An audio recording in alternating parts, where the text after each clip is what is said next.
stand-up used to be about being the smartest person in the room. For James Acaster, it's about being the most uncomfortable. By contrasting high-art storytelling with petty, rhythmic nonsense, he dismantled the polished comic persona. He didn't just change the jokes, he flipped the power dynamic of the entire stage. For decades, stand-up comedy was ruled by the alpha. You know the type, loud, hyper-confident, pacing the stage like a motivational speaker who tells dick jokes. They held the room hostage with pure swagger. But that era, officially dead. And James Acaster is the one who pulled the plug.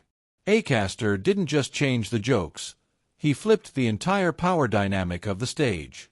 Instead of trading on dominance, he trades on desperation. Instead of being the smartest guy in the room, he fights to be the most uncomfortable.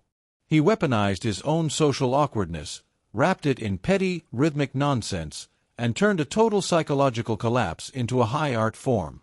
Think about it.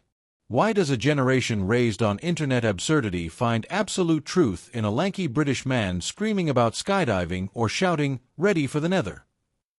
Because Gen Z has a zero-tolerance policy for fabricated swagger. In a world that feels completely unhinged, traditional punchlines don't hit the same. We don't want a polished expert telling us how the world works. We want radical honesty. We want shared existential confusion. Acaster realized that being cringe isn't a weakness, it's a superpower. His self-deprecating, neurodivergent discomfort perfectly mirrors the modern cultural moment. But here's the real plot twist, it's all a lie. Behind that mask of total structural collapse, Acaster is secretly the most disciplined architect in comedy today. He's got a system. He trades traditional setup punchline structures for a symphony of surreal timing and meticulous logic. He's arguing with himself, deconstructing reality, and making petty, low-stakes grievances feel like Shakespearean tragedies.